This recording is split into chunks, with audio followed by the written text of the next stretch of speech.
Welcome back, guys. This is episode 4 of Real Talk with Bodybuilding. And we are very lucky to have Victor Black, who is an expert in all things, bodybuilding and kind of drug use.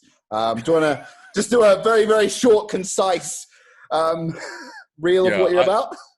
Thank you, Tom. I think it's probably fair to say that my profile is slowly growing in our tribe, in our community. So I don't have to spend as much time these days explaining my background. So I'll give you the short version. The short version is I'm a bodybuilder in my early 50s. I have been training since I was a teenager, very passionate about bodybuilding. I date back to basically the what you'd call as the late tail end of the golden era, the late 80s. I started lifting, sort of thing. So quite a long time.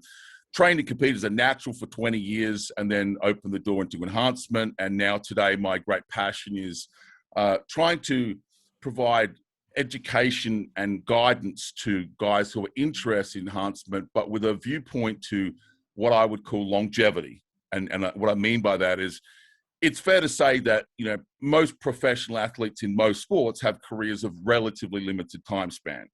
Maybe if you want to play for the Yankees or whatever, you get 5 years in the spotlight and it's all over, sort of thing.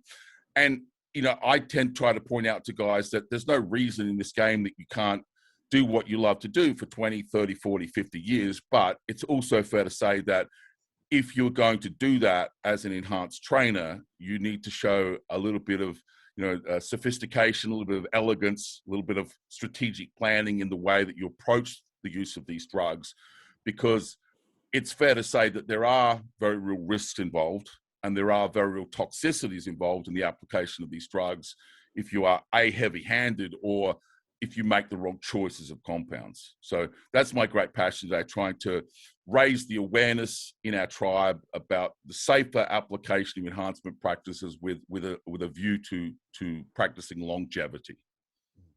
Yeah, I mean, you've done a lot of great podcasts covering this. You should definitely all check them out. If you haven't seen them, go to Victor's YouTube channel and check them out. You've been on, you've had a lot of pro bodybuilders interviews you as well. But today we're not actually talking about steroids per se, the usage. We're going to delve into fat loss and the fat loss drugs and the application within a safer use model. So do you want to take that away, Victor? Yeah, I guess I would see this as an extent. I think we've got your offsider just dialing in here. Let's see if he comes in. Oh, perfect. We'll give him a moment to come in and join us. We were actually the gentleman Rob is his name. Is that correct? Yes, I don't know Rob. Yeah, Rob's going to join us. So hopefully be with us in a minute. So yeah, let me just try to put some flags in the sand to try and contain the conversation, because I am one to wander off if I don't do that. So the first thing I would say is we are going to talk about anabolic steroids here, but we're also going to widen the net a little wider to broadly talk about what I would call drugs that contribute to fat loss. And that would include some pharmacological fat-burning agents. Obviously, some of the tools that people use on a daily basis contribute to improvements in body composition per se, straight out the box, okay? So make no mistake, every single dose response study ever done in these class of drugs, whether it's testosterone or one of their derivatives, whether it's the new generation of non-steroidal SARMs, whether it's the application of growth hormone, typically what we see when we talk about increases in lean tissue mass, which is what we're all chasing, at the same time we tend to see reduction in body fat, okay? So that class of drugs in general, we would call them hypertrophic agents. That's really why we're applying them to realize a hypertrophic outcome. But along with that tends to come improvements in body composition, really by default. Yeah, really by default. As I said, every single dose response study on those class of drugs demonstrate that very, very, very, very clearly. Okay, so it's fair to say that in any strategic model where we were seeking that outcome, we would have those tools on the table, but potentially we would also have some other agents. Now, let me just separate the conversation here between what I would call a cutting cycle and what I would call competition preparation, because to me, it is very, very, very important. I mean, like very important that we do that. And why? Because it's fair to say that if you're going to follow the blast cruise model, and I'll just explain for people that don't know what that means, the idea that you're going to have periods of time during a year or a time block where you would elevate the application of these drugs, right, for a growth phase, then you're going to have periods of time where you take a break to wash off stress that is induced by the use of these drugs, right? Mm-hmm. Now, does it make sense, therefore, for a recreational trainer to set up what I would call, a cutting cycle? It's the stupidest idea in the world. Why? Because you need to have a break, right? You have to have a break. I mean, most people hopefully understand that. In a year, we're going to have periods of time of exposure to these drugs. And I don't mean you necessarily stop using them totally, but ideally you're going to lower the doses down, take your foot off the gas, as it were, and give your body a chance to wash off the stress that's associated with the application of these drugs. And typically, if you think about it, when would we want to do that? When we have all of the cards on the table that are going to create a growth phase for us. So we have caloric intake, we have training volume, we have growth promoters. Or do you do it when you are least likely going to grow tissue? In other words, in a caloric deficit. So hopefully just anyone that's been training long enough realizes that the most powerful anabolic tool that we have in our toolbox is food, okay? It's very, very difficult for people with any sort of training age to realize an increase in lean tissue mass unless they have a very good nutritional model in place. And typically you need to be in at least a small caloric deficit. I would argue, a very large caloric deficit, but at least a small one. I think everybody would agree with that. And you're far less likely to grow tissue when you're in a caloric restricted environment. In other words, you're dieting. So if you just think about it logically, when would we apply the growth promoters? In growth phase or in a fat loss wash-off phase? Hopefully, logically and rationally, everyone will say, well, it makes sense to take a break when we're not going to be growing tissue. Why? Because at the end of the day, washing off body fat is a relatively simple thing to do. It's not terribly complicated. Your mum could do it. Whereas growing tissue is a very hard thing to do. Once you get past the bounds of what is considered to be natural levels of tissue growth, it's hard to put on 20 pounds of muscle tissue. It's very fucking easy to wash off 20 pounds of fat. Okay. So just the idea of a cutting cycle for recreational trainers makes no sense, because here's the thing. So when are you going to take a break? During growth phase? In other words, let's say we had a 12 block cycle in front of us. It's now 1st of March and we're looking out for the next 12 months.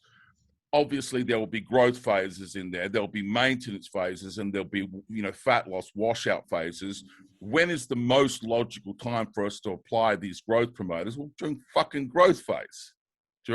And when is the most logical time to take a break? Well, when we're washing off the fat.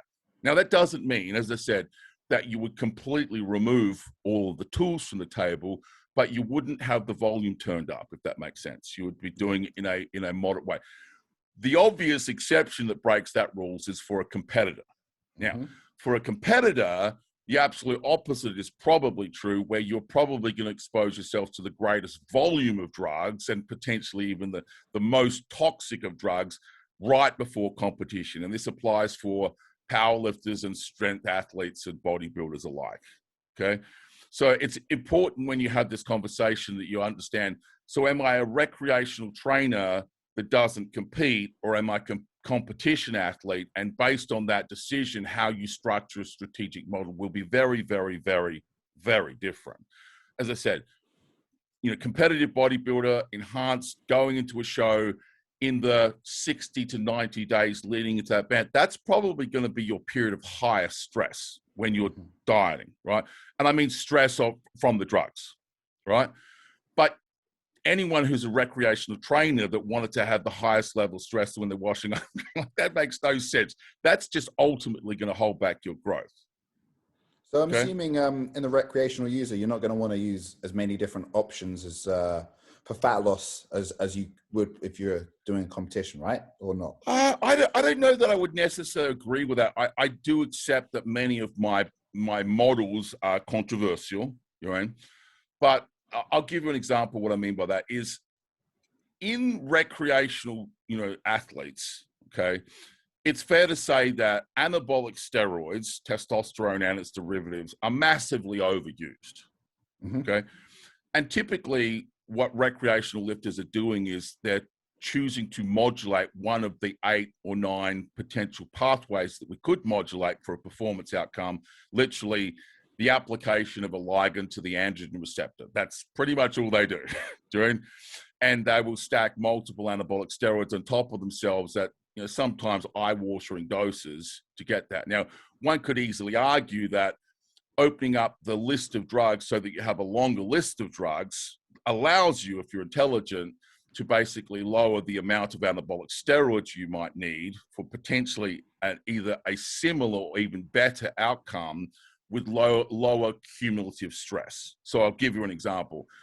If someone said to me, we're talking about growth phase right now here, we'll talk about fat loss in a minute. If someone said to me, describe the safest possible cycle, I would make the argument that a small amount of anabolic steroids and a small amount of a growth hormone product and a small amount of insulin would be preferential to saying, well, I'm not going to use growth hormone, I'm not going to use insulin, I'm just going to use a gigantic whack of steroids. So that's, in my opinion, anyone that understands this, I think, can understand the validity of that discussion. You're using a smaller amount of multiple pathways that are all synergistic to each other. And it's not to say that they don't contain stress, but very often the dose is the poison. So that more of a compound you use, the greater the stress that you create. And by opening up the discussion and potentially putting multiple metabolic pathways on the table, you have the potential to get, as I said, equal or even better outcomes with a larger number of drugs at very near clinical doses sometimes. So that's, so I always like to talk about the good, the bad, the ugly. I always say to someone, if people are not prepared to disclose to you the challenges of a particular methodology or a model, then maybe you should be careful listening. Let me be very blunt about what the challenges are. So that would mean more to learn, more moving parts, and very plausibly, it would cost more money to follow that model, right? Testosterone, nandrolone, these types of drugs are dirt cheap and not terribly difficult to administer at an agricultural basis. Once you start introducing peptide hormones and you start introducing, some other, metabolic modulators and things like that, it's more moving parts. It costs more money. That's just the truth of the matter. Okay. So we could talk about, the model, but I think whenever we talk about drugs that contribute to fat loss, you have to start the conversation with our understanding. There is a model that makes sense for recreational trainers, serious recreational. I don't think you should be using the drugs if you're not a serious trainer, right?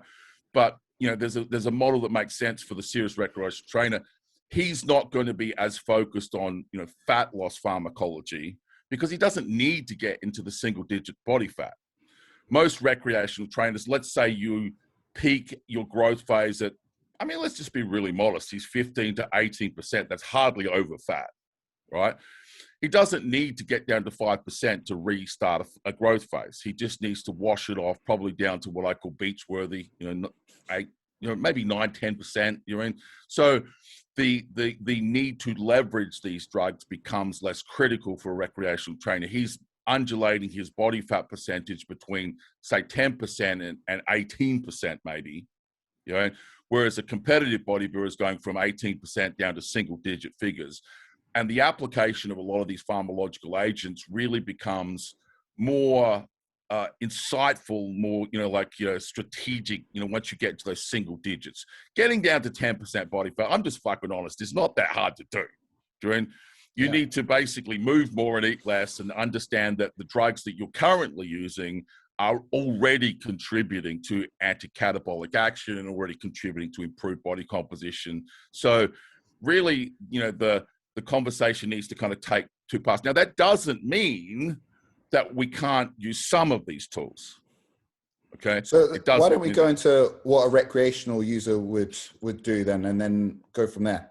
Okay, cool. So I just want to show you a little slide that sometimes I find it really easy for us to, look at things, graphics and images. I'm a very visual person. So I just created this slide that shows us a number of different classes of what we would call, drugs, if you wish, right? Compounds, we'll call them, that plausibly contribute to fat loss in our tribe, in our community. Right. So let me just quickly go around this. So, of course, anabolic steroids. I would also accept the fact that if people are talking about both steroidal SARMs, which are primobolan, nandrolone, masteron, etc., Anavar, you would also include non-steroidal SARMs in that class. You would expect to see an increase in lean tissue mass and a reduction in body fat. Every single dose response study that we have on those drugs demonstrates that. Growth hormone, thyroid hormones, catalyst, for example, injectable L-carnitine, which we'll talk about, PPR mediators, we would broadly call these metabolic modulators. Yeah, glucose disposal agents. There are drugs like Yohimbine, drugs like Clenbuterol. There are lipase inhibitors like Orlistat, which is probably not well known in our tribe. This is more a drug for treatment of clinical obesity. Some people in our tribe use it. I'm not a big fan of it. And then, of course, the dirty secret that basically, sits in the background called chemical uncouples, which is DMP and BAM15 and these types of drugs. And I'm more than happy. I'm not a fan of those drugs, but I'm very happy to talk about them because I think it's important to educate people about the good, the bad, the ugly of what happens in our community, not just to, stick your head in the sand and ignore the 800-pound gorilla. So let's just talk about, let's say you were a serious recreational trainer and you undertook a growth phase. Anyone that's watched my content in the past would know that I'm a fan of low and slow and steady. So in other words, we want a long period of relentless progress towards our goals. And typically, I think it's fair to say that, a lot of guys would be underpinning that with, testosterone and potentially, either one or two more anabolic steroids, probably something from the DHT class and maybe even something from the 19-NOR derivatives class. Those drugs, as I said, are anti-catabolic in nature, and they're also contributing to fat loss, just straight off the cuff as they stand, okay? You might also find people are using, growth hormone. Growth hormone is probably a better fat loss tool than it is a hypertrophic agent. It certainly contributes to hypertrophic outcomes, but it's in terms of bang for its buck, you probably get a greater return for fat loss than you do for anything from growth hormone. So most guys would be familiar with those two drugs and probably deploying them in growth phases. So if we just and I'll throw one other one in there, the PPR mediator. Anyone that's heard me talk about ARBs, I'm a very big fan of the drug telmisartan.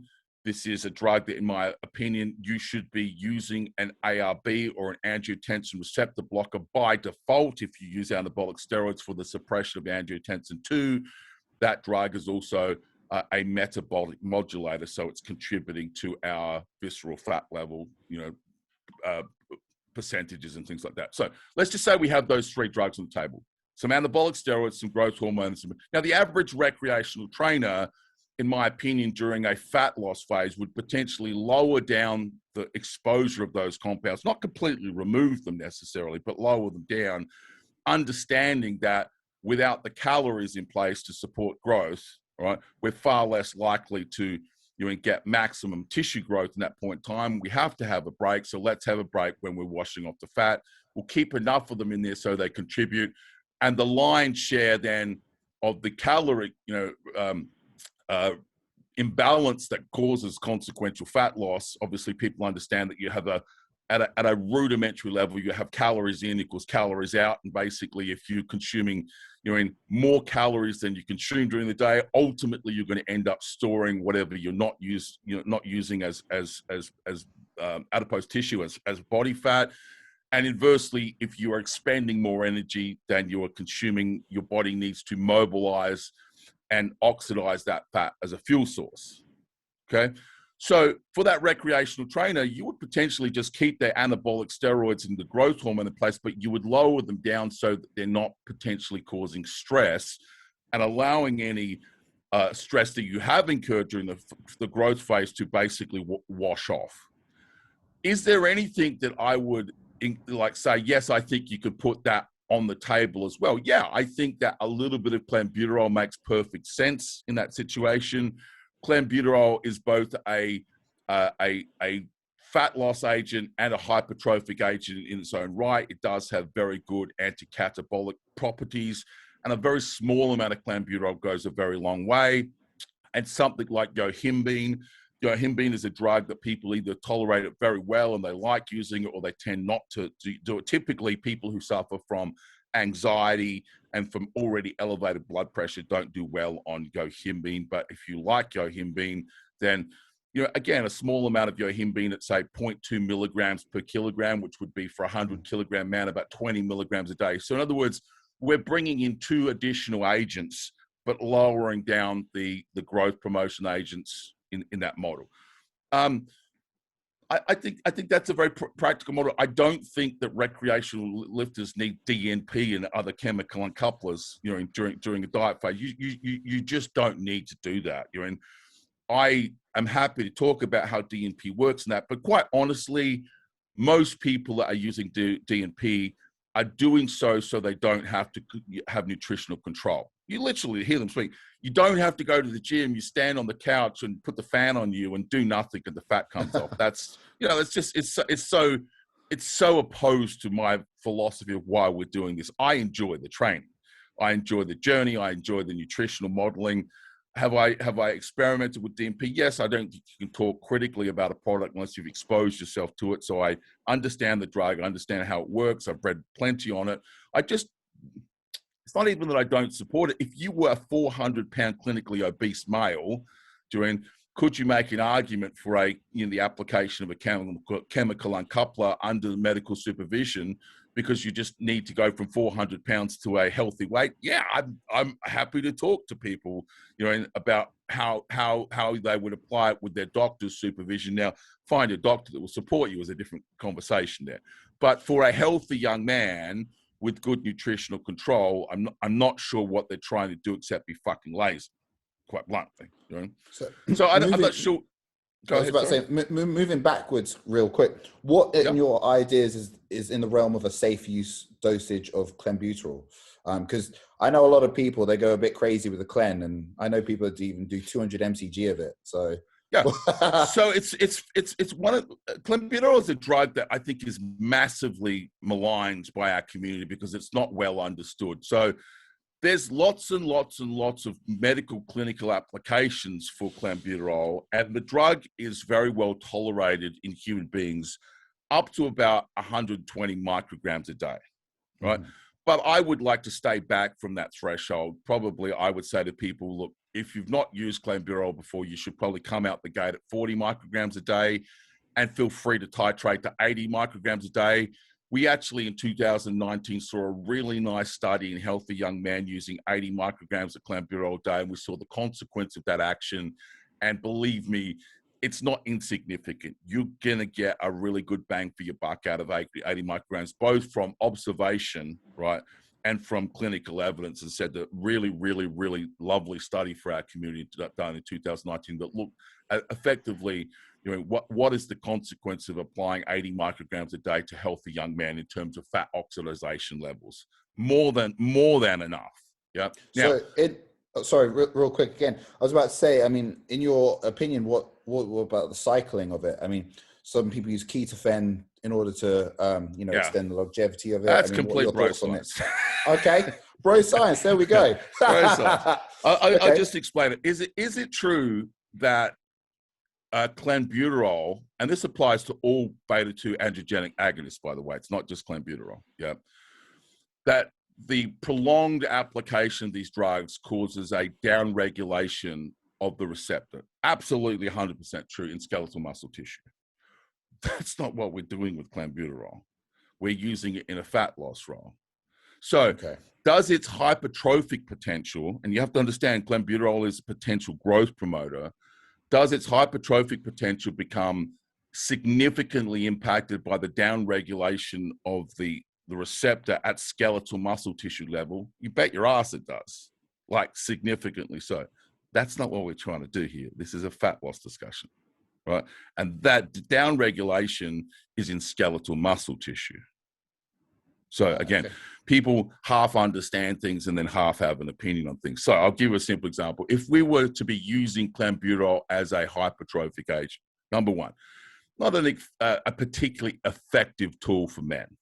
Women are so exquisitely sensitive to growth promoters in general that you could give a woman 40 micrograms of clenbuterol and you'll actually see an improvement in actual body composition, not just fat, right?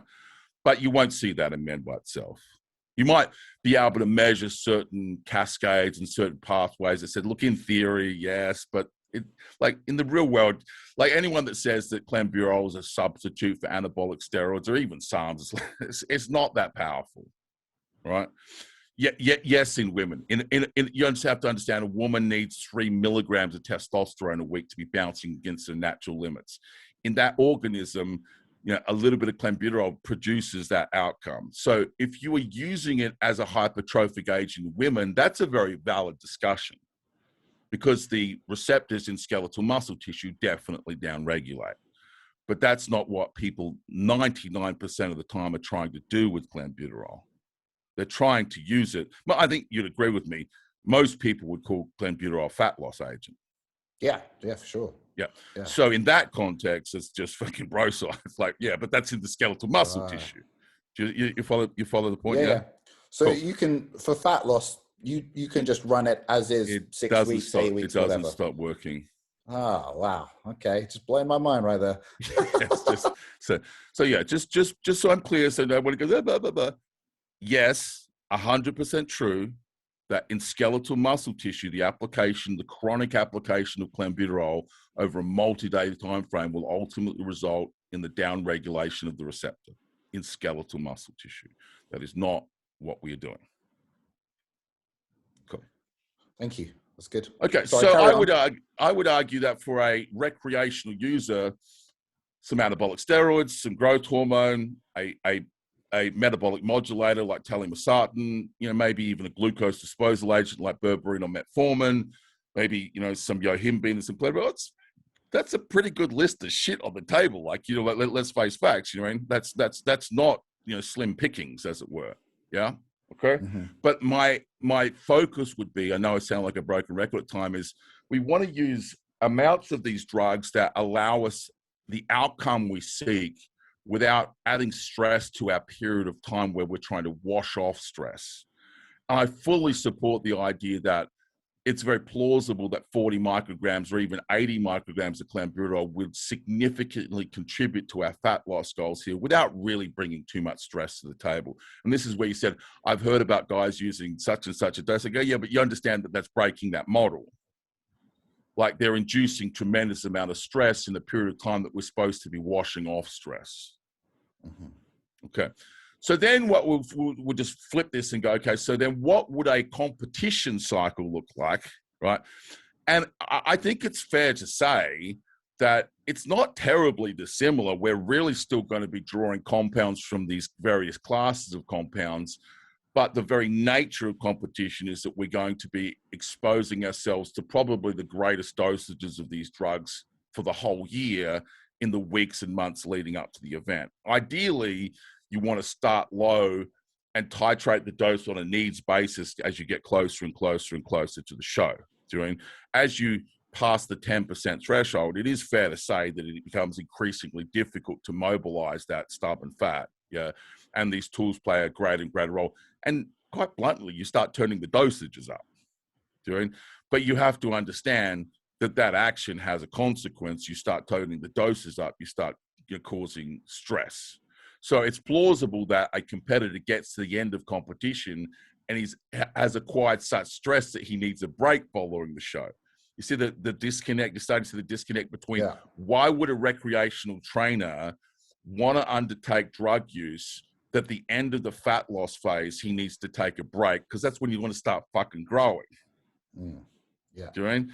Whereas a competitor, most competitors would appreciate the fact that, you know what, it's not an unreasonable conversation to have to say, look, if I was to compete in, you know, October of this year, it's very likely that in, you know, October, so, you know, the September, October timeframe, my body is probably going to get a fucking hammering during that time. And I maybe need to take a little bit of time after that to take a bit of a break.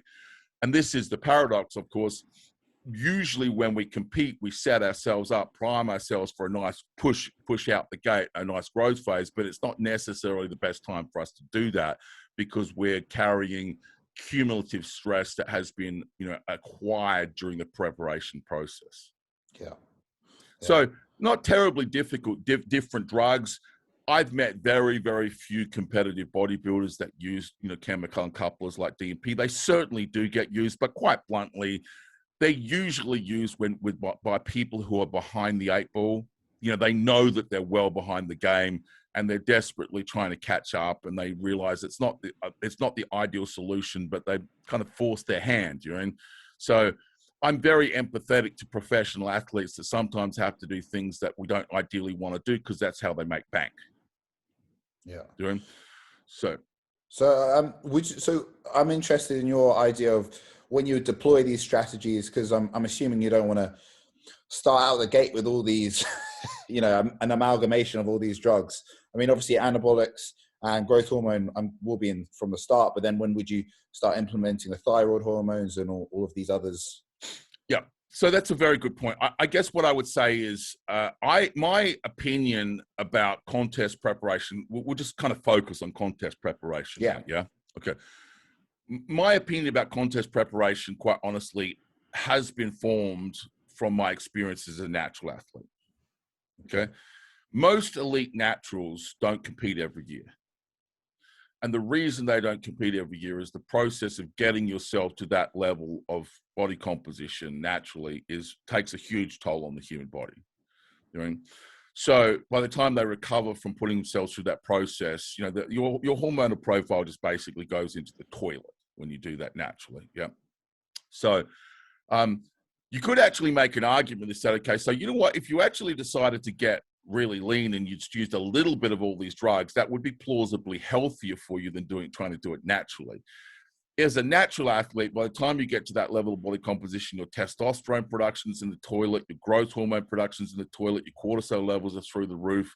You're in like everything on an endocrinological basis is basically screwed, right? Now, if you said, right, what if I took, let's just say, a testosterone replacement therapy dose of testosterone, would that serve me well? Would that plausibly give me a better, healthier pathway than, you know, trying to do this naturally? You bet your ass. But it's an unfair advantage, and that's why they don't let TRT into natural bodybuilding. Okay. So I would argue that a little bit of these compounds strategically deployed is probably far healthier in the natural bodybuilding, but I mean a little bit. And what I mean by that is, so an extended caloric deficit, ultimately we know metabolic adaptation occurs. One of the mechanisms that your body does that through is the modulation of thyroid hormones. Okay. So when we deployed thyroid hormones, would we be deploying them as an agent ever of themselves, or would we just trying to replace the dose of thyroid hormone to natural levels as we see a decline in thyroid hormones as we have an extended calorie deficit? You know, I see you nodding. So you understand where I'm going with this, right? Yeah. So the dose matters. Yeah. So if you took 1 to 2 units of growth hormone, 160, 180 milligrams of testosterone, a little bit of, you know, thyroid, a little bit T3, a little bit T4, you know, all we're doing is replacing these hormonal profiles. You know? And realistically, you can do that from day one because there's no stress involved. And you can have this just nice, easy kind of walk into thing, a little bit of Clenbuterol, a little bit of test, a little bit of, I mean, now that's not going to support the tissue for a professional bodybuilder. I'm just talking about someone who's a low, I don't want to say low level, a drug using recreational trainer. Yeah. Do you know? Okay. If you follow that model, in my opinion, that's a year-round model. You can live in that place forever because you're in 160 milligrams of testosterone. That's TRT. There's millions of men that demonstrate the efficacy and safety of that over a lifetime. Why couldn't you do it? It's a permanent discussion. Like, I'm just going to put that in, I'm going to leave that alone, and that's going to make my life a hell of a lot easier. I know that T3, I know that T4 is going to be negatively impacted by extended caloric deficit. So I will take enough of those drugs not to leverage a performance benefit, but just to replace dose. Okay. Yeah. That is a very static discussion. I would argue you do that year round. Now, if you're going to turn the heat up, if you're going to blast, like they like to say, right, and you're going to blast into a competition, you really want to set it up so that if you do a competition preparation, and this is what I said about naturals, lots and lots and lots of naturals these days are taking 30 weeks to get ready for a show. That's how they get to the body composition levels they get to. I mean, it's the time frame is growing and growing and growing and growing. Yeah.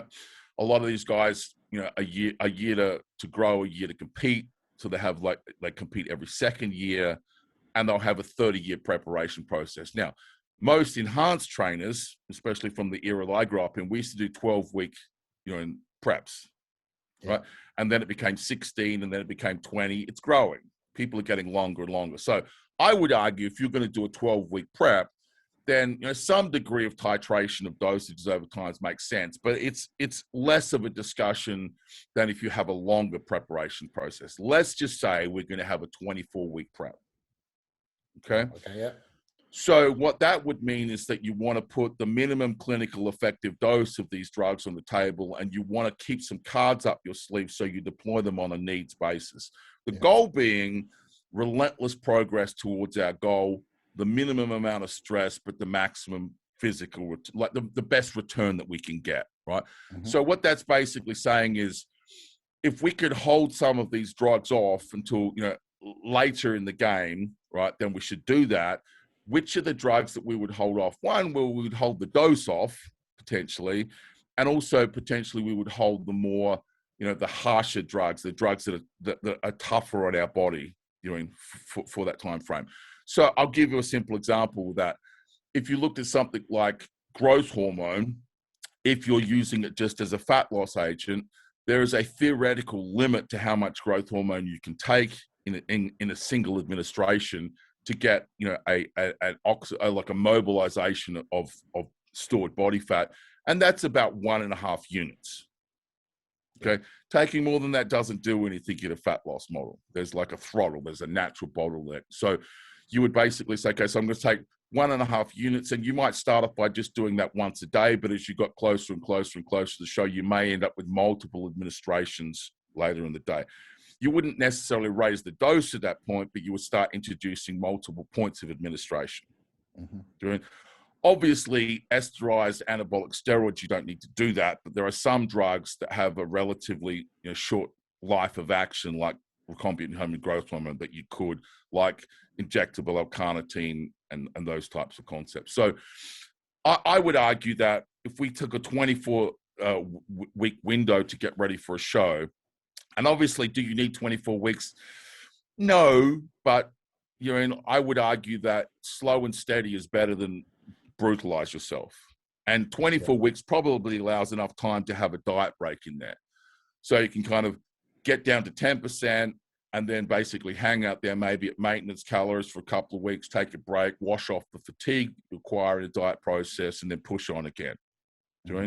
Rather than a 12-week process, which really just becomes, you put your foot on the gas and you hold it. You just blast your way down to where you get. And I'm sure doesn't take much to appreciate that, if you go slow and steady, generally in most things, this serves us well for our longevity, discussion.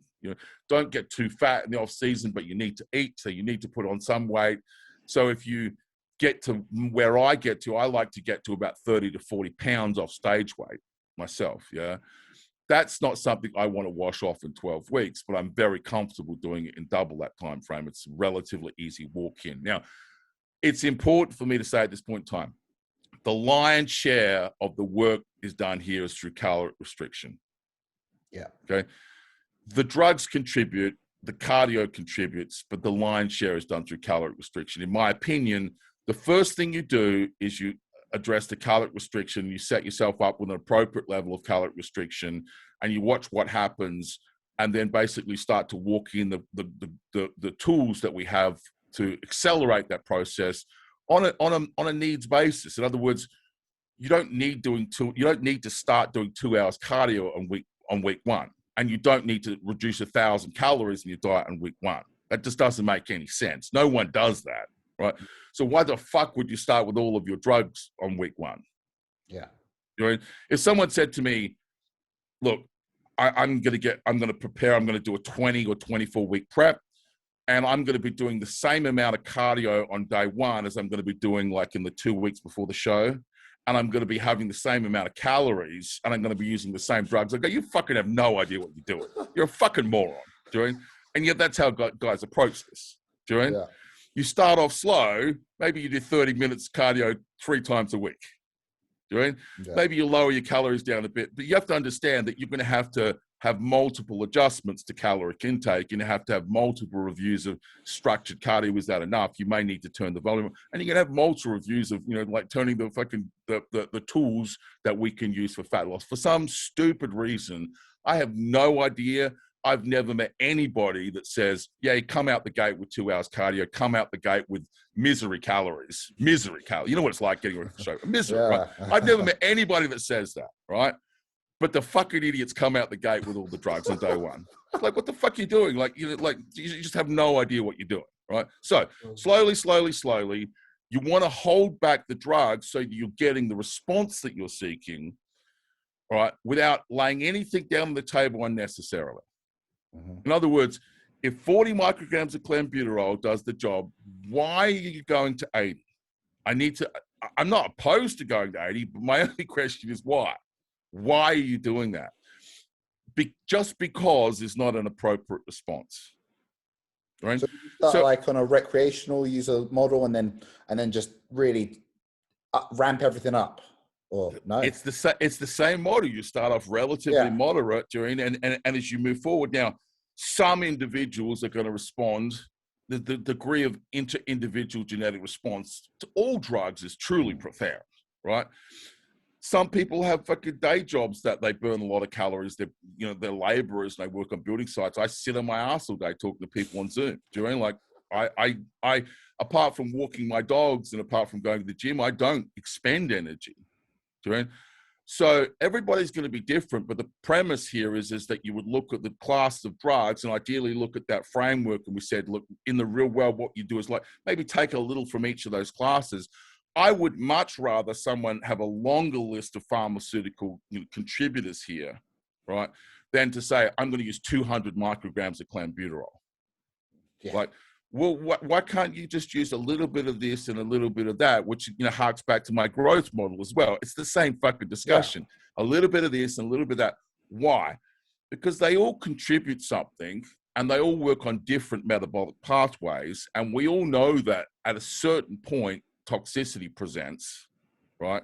None of these drugs are take as much as you want without consequence. None of them.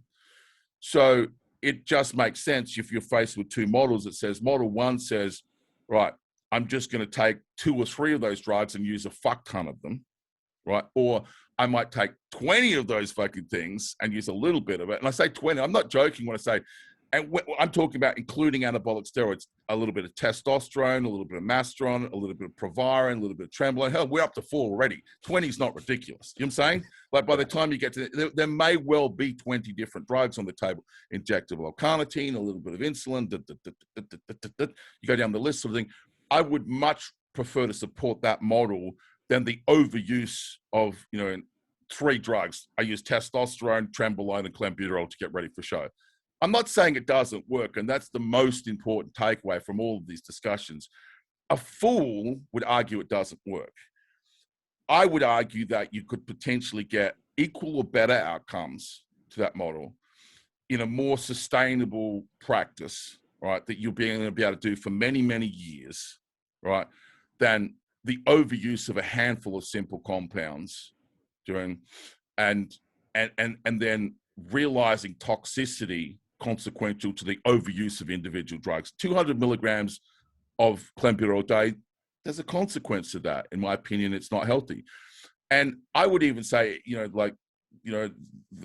the overuse of stimulants in general is something that I don't recommend and don't support. I'm not a fan of using stimulants. Stimulants and combined with anabolic steroids is to me a recipe for cardiovascular issues. Yeah. There's actually, sorry, go ahead. Go for it. Yeah. No, I was going to say there's actually a little bit of evidence now. We're starting to see, some issues with the use of stimulants and the use of anabolic steroids and the consequences to people's health, combining that combination. So, and I mean by stimulants, like the pharmaceutical type stimulants that most people are aware of, something that I just don't think you need. Yeah. I don't want to take too much of your time left, but can we quickly talk about L-carnitine and just your implementation and what your thoughts are on that, because that's something that isn't really covered too much. Yeah, I don't know that I wouldn't necessarily agree with that. I think that there's a tremendous amount of information about L-carnitine on the web. It's gotten a lot of popularity now with the but version. Yeah, but what I mean is, like, if you ignore the discussion about oral versus injectable, there's a lot of information about. I mean, every fucking supplement store in the world has it on the shelf, right? Yeah. And you pick it up and read the bottle, and you read the list of things it does, right? So it's not a new compound. It's not a surprise, and most people have heard of it. What they don't realize is the bioavailability of it is dog shit in oral form. Yeah. Right. And all of the wonderful benefits that you'll hear demonstrated in the evidence are all on either transdermal or intravenous administration. That's not oral application, those studies that are being used to promote L-carnitine. So L-carnitine is everything that says it is, but you have to understand those studies are done on either transdermal or injectable versions, right? Yeah. So the reason I push back on that a little bit is I think everybody's heard of L-carnitine, and they heard of here's the list of shit it does, and I go, yeah, that's fucking right, but you can't stick it in your fucking mouth, right? You have to, if you're going to use it, you have to inject it, and not intravenously. We don't inject drugs intravenously in our tribe. We inject them subcutaneously or intramuscularly. Many of the studies have even been done on intravenous studies, so we have to account for that to some degree. Just to give you, there are a lot of drugs that fall into this class. There's a drug called SR9009. It's sold in the SARM circles. Again, people don't understand is the injectable bioavailability of that is, for all intents and purposes, 100%. Let's say 97%, right? The bioavailability of that drug orally is 2.2%. It's dog shit, right? So all of the studies on that drug that show the outcomes as they are in injectable versions, and this is exactly the same thing with L-carnitine. That list of things that you read is absolutely true, but the context matters. It's injected or it's transdermally applied. Okay, so yeah, I'm a huge fan of the drug. I think it's got a lot of synergy with a lot of people have been doing it with the insulin. Can you explain the science behind? I don't know that you're not agreeing with that. No, I do. What I'm saying is you can potentially do it with you understand your own body has the capacity to produce insulin. Yeah, of course. Okay. And what a lot of people don't understand is naturally produced insulin is more rapidly acting than even rapid acting insulin. So provided you're taking L-carnitine with food, right, then you probably have that covered. Right. Where people are using injectable L-carnitine with the injectable insulin, and I'm certainly a fan of it, right, is in what you would call either a fasted or semi-fasted state, right? So L-carnitine, in my opinion, is most effective. I mean, there are many things that you could say it does. People want to argue about, like, it upregulates androgen receptors, all these things. It's not that it's not true.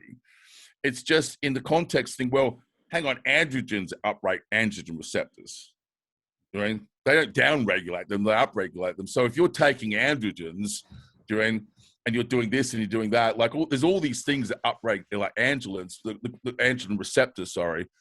The question is to what, clinical effect, right?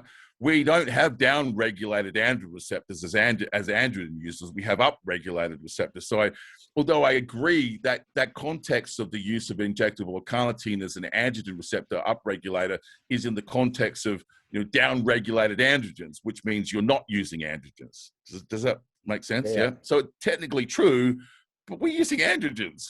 You know? So that thing that it doesn't apply to us. Yeah. More practically, it applies to a natural.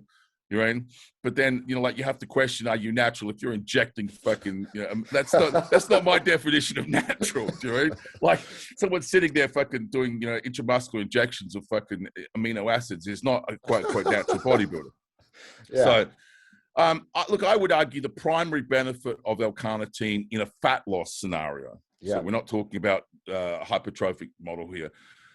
Most compounds that we use, you can have an interesting discussion about, so what does it do in the context of fat loss? What does it do in the context of hypertrophy? This is true for all of these drugs, okay? Clenbuterol, testosterone, steroids, growth hormone, insulin, da, da, da.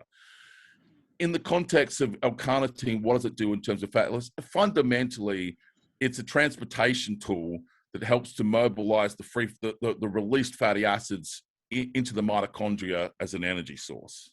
You know, so we're using a drug like recombinant human growth hormone to effectively liberate free fatty acids from fat storage cells, right? And then the L-carnitine is placed at that time, but ideally you want to do that in a fast state, right?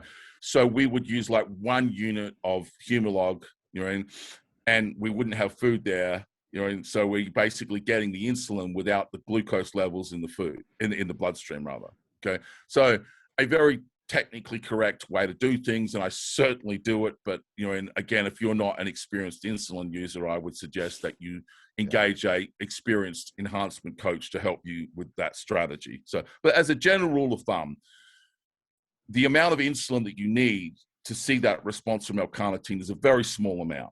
It's not a super physiological dose. In terms of, so how much, what does that look like in the real world? You're talking about 1 unit of insulin. Do you know? That's a very small amount of insulin. And the only reason we place that there is because we are effectively fasted, but we want the insulin response. And you don't get the insulin response until you introduce the food. Yeah. So a little bit technical. And again, if people are interested in that, my guidance is simply hire someone that knows what they're talking about to sit down with you and create a holistic strategic model that is going to allow you to get the most out of all of these compounds. Because there is absolutely a discussion about some of these drugs need to be timed, some of them don't. Any esterized hormone really doesn't need to be timed. In other words, it doesn't make whether you take it at 3 o'clock in the morning or 3 p.m. at night, it's an esterized hormone. Yeah. And some of these drugs, like L-carnitine and insulin and growth hormone and such, you know, when you take them, can provide a significant margin of difference of outcome. Yeah. Cool. So I was about to say, so final thing, because I don't want to keep you too long. Upper limits of kind of thyroid dosages. I mean, T3, T4, because there's a lot of, I feel, abuse in shows with that. So it'd be interesting to see what your point would be on that. So again, I always point to the idea that there is a massive degree of intra-individual genetic response to all drugs. Yeah. Right. So, you know, is it fair to say that, you know, what I would say is an appropriate dose of testosterone that let's just argumentatively say I started a new client out on 250 milligrams of testosterone. Yep. And then we titrated to 300. There are some guys out there, that's enough that you're going to start to see a response. Yep. And there are some guys out there, they just need more. You know, they have a certain genetic profile. You know, we know now why that is. Okay. That, you know, it's not really a case of more for that individual, if you understand, because he has a certain response to that same amount. Okay. So what I mean by that is you can give a 100 milligram administration of testosterone to an individual, and that will produce a certain amount of serum level testosterone and consequentially a certain physiological response, right? And the next guy needs twice the amount, right? Yeah. And the same is true of thyroid hormone, yeah? But the only way that you ascertain that is you start at what is the clinical minimal effective dose and you titrate for effect, do you know? So I think it's fair to say that very few people do that. They just ask the question rather, what's the most I can take? And they start there. Yeah. Do you know what I mean? So I don't recommend that model for any drug, but I do agree with you. But I would argue that the overuse of these drugs is across the board. People use more growth hormone than they need. People use more insulin than they need. People use more fucking trenbolone than they need. People use more clenbuterol. Like it's not fair to say like thyroid stands out as the one example. It's just across the board. You use too much of fucking everything. Do you know? But ironically, if you actually coach enough people and you see what they've done in the past, usually they are kind of like using a small number of drugs and abusing them. And I'm kind of saying, you know what, like in theory, you could probably use more drugs, like the list, During the list is longer, but we're more at clinical dose. I like to use the analogy for people that like analogies of building a race car. If you build a race car, everything matters. The steering matters, the suspension matters, the wheels and tire package matters. Yes, the power output for the engine matters. Everything matters. And so you go to work on everything and you take the stock and make it not stock anymore. So there isn't like a model that says, okay, so we're going to build a race car and all we're going to do here, right, is we're going to fucking, put a bigger engine in the thing and we're going to basically, put some tires on the back and leave everything on stock. Like that's a stupid model to build a race car. And the intelligent model is say, okay, so what is our budget? What is the class? What are the rules? How do we build a race car to get the most bang for our buck? And 9 times out of 10, probably 99 times out of 100, truth be told, it would be the moderate modulation of every system on the car within the budget that you've got, right, is probably going to produce the most reliable, highest performing car rather than overspending in one area. Yeah. And as I said, I think that's an appropriate analogy because everybody has a budget, everybody has class rules, everybody has this, these things you can't modify and these things you can, So I think you just need to look at it and kind of say, okay, so just as a general strategy, we're probably better off trying to come up with a strategy that says, let's spend a little money on all of the things that matter rather than becoming obsessively focused on horsepower or obsessively focused on the fucking sound system. That's it. But you know what I'm saying? Like this is how kids build cars. They've got a piece of shit $500 car and they've got a fucking $5,000 stereo. Big spoiler on the back. Yeah. Yeah. This is that's not a race car. That's stupid.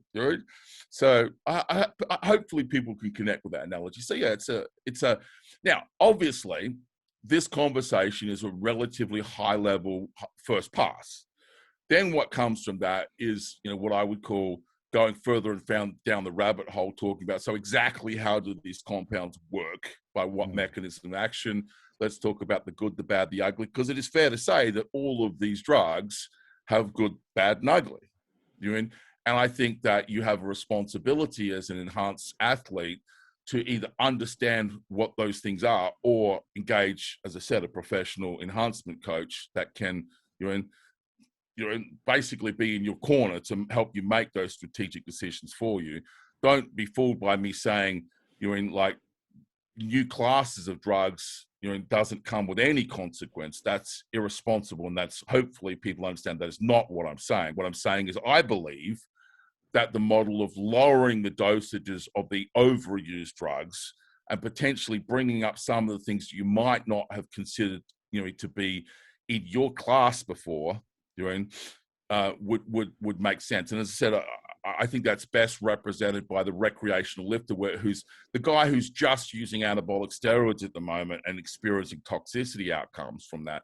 I would be encouraging him to lower the doses of the anabolic steroids to say, look, what else is out there that we might potentially be able to bring to the table, regardless of whether it's growth phase or fat loss phase, so we can get the best outcomes we can get with the least amount of stress, so that we can enjoy our chosen hobby and our chosen sport for the greatest possible number of years. I think definitely agree with you. I mean, very insightful, the fact that, just using a little bit of, like your other model, use a little bit of everything and pretty much. Yeah, it's good. Is there anything else you'd like to add? No, not really. I guess I would just, as I said, my big message now is trying to get guys to understand. I do podcasts like this unashamedly. I'm not hiding anything. This is marketing for me. Right? Yeah. I provide some degree of free information so that people will say, you know what, I realize that maybe I fucking need to fucking roll up my sleeves and learn a little more here. Do you know? My singularly greatest frustration is that I run a membership website that is designed to provide quality educational content to guys. And I charge a very modest fee. I charge $15 a month to access that. I think that's a very reasonable price, right? And yet people will often watch content like this and they go, oh, that was fabulous. And I will get emails and DMs and stuff from people going, oh, I love your content, Victor. I love your content. And I will encourage them to join the membership site. And it's crickets. Do you know? God forbid I should spend fucking $15 fucking educating myself. Do you know? Well, it's like the post that you put up that if you can afford to have these drugs, then I feel like you can afford to invest in some extra knowledge. You could afford it. And the reason I'm so bullish about this is when I was learning, right, a long time ago now, dude, I bought every fucking book I could get my hands on. Like if it was a book, because it's pre-internet, you have to remember, right? If it was a book and it said steroids, I owned it. do you know what I'm saying? Like it's just, I was so thirsty to learn that if I walked into a bookstore and there was a book on the thing that talked about the practical application of anabolic steroids and it was $30, that's coming home with me. Do you know? I was so willing to invest in my education that it was just, that's how it was. If there was a seminar 2 hours away from me and there's some guy speaking that was going to speak on the subject, I'd fucking get in my car and drive. And you want $50? I'm in the front seat. You know, I'm listening with my fucking ears open, right? We have become so fucking self-indulgent and self-entitled and self-lazy and expect everything to be free that doing these guys, like, you have to understand that the internet is both a blessing and a curse for educational purposes. A lot of misinformation out there. The amount of shit, I mean, I'm telling you, I watch people's content and I just sit there going, what the fuck are you talking about? You know what I mean? And the challenge is, if you don't know any better, it sounds really credible. Do you know what I mean? The guy has a following, the comments like generally positive feedback in the comments. You think this guy must know what he's talking about. But for people that have been doing this for a long time, you just sit there going, what the fuck are you? You're just dribbling shit, basically. You know? So my only request to guys would be this. If you seriously want to learn about this stuff, make an effort, right? I don't want to sound like the fucking back in my fucking day, you know, the fucking, I laughed at Broderick the other day because I'm thinking, holy crap, that's fucking me. But I mean, I seriously, if I was talking to a guy and he said there was a book about it, I would literally go out of my way and probably sometime later that day, I owned that book because I wanted to learn and I was willing to spend a little bit of money. I mean, I had a limited budget. I was a young man with responsibilities and stuff like that, but willing to spend. The idea that there are now, you know, websites like my own, we talked about, you know, Broderick just before the call. Broderick Chavez was recently on the Fuad Abiad podcast. I don't agree with everything Broderick says, but he is certainly a voice worth listening to. I certainly give him my little bit of money every, you know, month to hear what he has to say on something. I'll often watch things, you know, listen to him say things and say, look, I don't necessarily agree with that, but, you know, do no harm perspective, I think he's, you know, a credible voice in the community. Guys, spend a little money, support guys like Broderick, support guys like myself. If you see a book on steroids, buy the book. Don't expect everything to be free because you have to understand that, you know, people like myself who present this information, we present this as a marketing exercise to market our businesses, you know, and I would appreciate that anyone that watched this and went, well, that's really interesting. How do I learn more? Just understand I have a membership site with lots more. Doing, come to the site, pay you $15, you know, roll up your sleeves, dig in, start learning more. Yeah, totally agree. I mean, it's definitely a teaser, and the man's a genius with some really interesting concepts. So, yeah. Do you want to say your website? Say the membership. It's been on the screen the whole time we're talking. So if you go to Instagram at Victor Black Masterclass, that's the same as the URL, victorblackmasterclass.com. So if you type in Victor Black Masterclass in any search engine, I'm gonna ideally come up. I think I'm the only Victor Black. You are. I think I'm the only Victor Black Masterclass, so it should come up. And as I said, VictorBlackMasterclass.com is the membership website URL. So cool. Thank you so Tom. much I for your appreciate time. the opportunity to come and talk to your new podcast. And I look forward to seeing how things come out for you in the next couple of years. It's exciting, mate. Yeah, thank you very much. Thank you for the time. And as always, massively valuable. So, all right. Thank you. We'll see you next week. Bye.